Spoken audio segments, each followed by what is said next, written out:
Mm, Hi. More Narcotics Anonymous sharing. Whilst I'm not anonymous because I'm trying to resolve my economic life. I gotta get some economic relief. So I gotta say about my approach to narcotics, where after taking the very potent LSD in 1999, after living through that overdosing, I decided to grow my own plants for making my own for myself. Just, my own little small batch for me. I thought that I could persuade someone to teach me how to make that just for me, so that I wouldn't get in any trouble with anybody that is addicted to those things. So, like, if I made myself an addict, I would be responsible for my own production of to sustain my own addiction. So, it's seeking a way to attain sustainability for self consumption without infringing on the systems already in place. That was my initial approach in my self analysis of my illness, the symptoms of my disease, if any, that I shared with the popular singers of the time.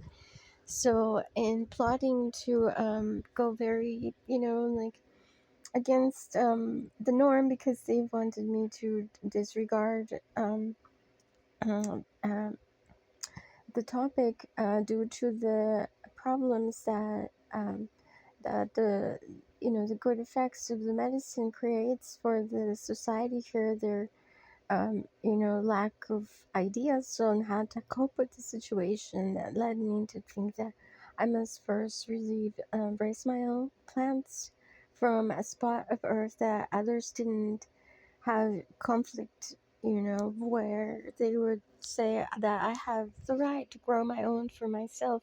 So they told me that was, if not in Mexico, because definitely not here.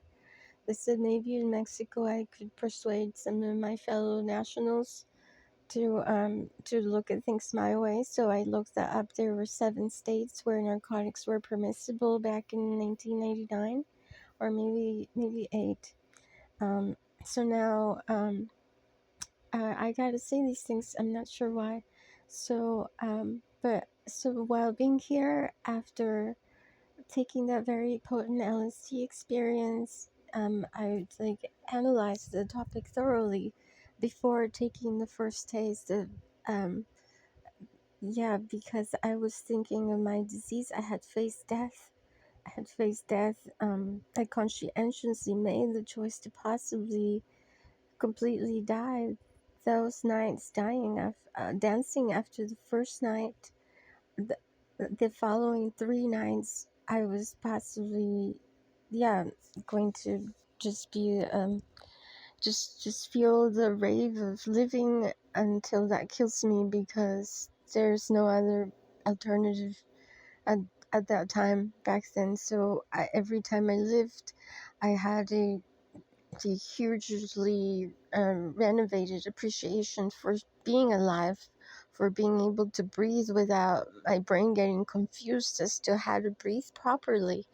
I started to appreciate all of the mind, all the work of the unconscious time of the REM, and I became myself. And then I just reached a plateau of all my enlightenment ideas and thoughts, and they all scattered into songs that a few phrases would come back to me in like a spasmic way into my body, because the sound with the illness, makes the chords within us vibrate at a certain frequency.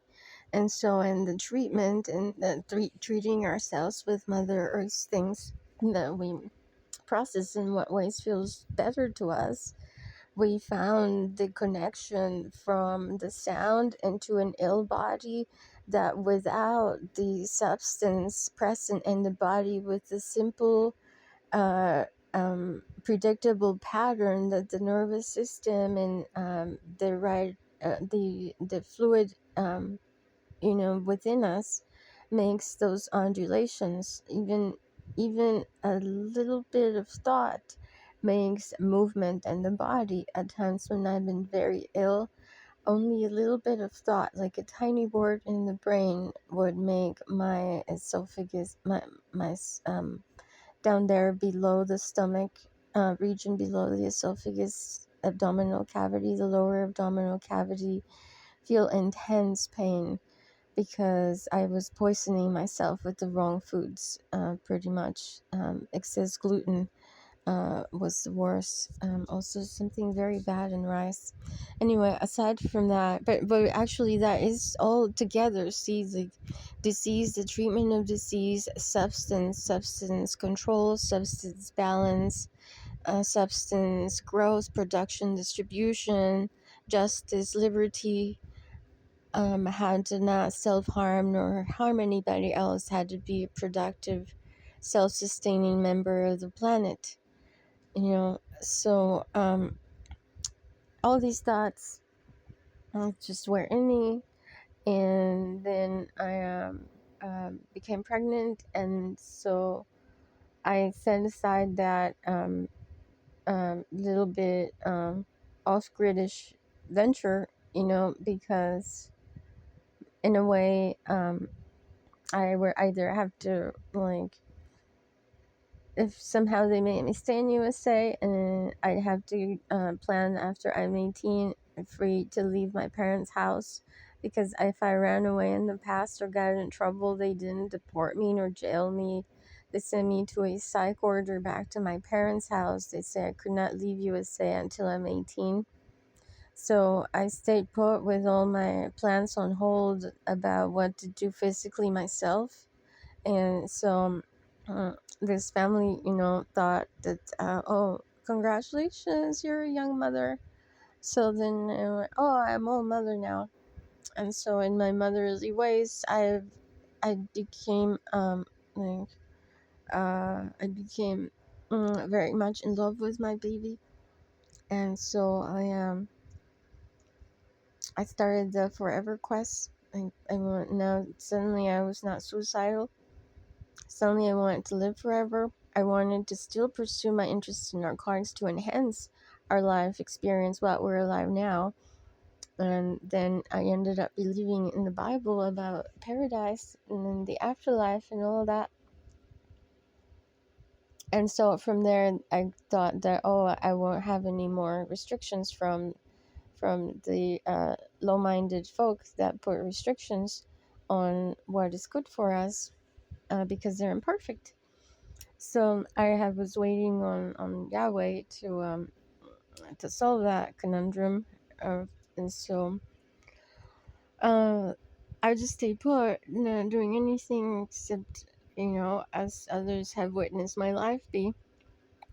Many that started witnessing our lives just be while we stay put in place. Um, the Rutherfordians, the Russells, those families and their values, and the family that impregnated me has similar values with them. So I think that's why Charlene didn't tell me, like, just quit the cult. I think she herself kept track of my REM time, of my son's REM time, and she just felt, like, permissive of what was happening to us up until the moment that she died, because she did not intervene in any angelic voice, while I was awake. Perhaps with my son she did during my son's awake time. I sometimes I'm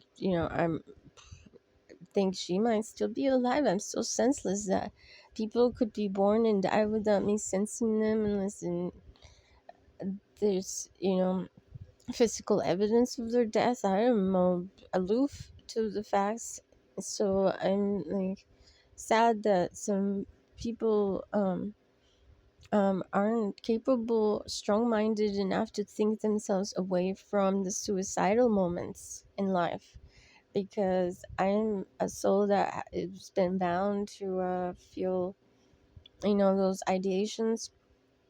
And so um, just at the moment promoting talk that is against that. That is what I'm doing, and sharing how to what extent, I wanted to avoid violence, and I wanted to avoid disrespecting any of the families that already had established ways into how they view the sanctity of the um, of of the substance, you know. So yeah, thank you, thank you for caring, thank you for listening.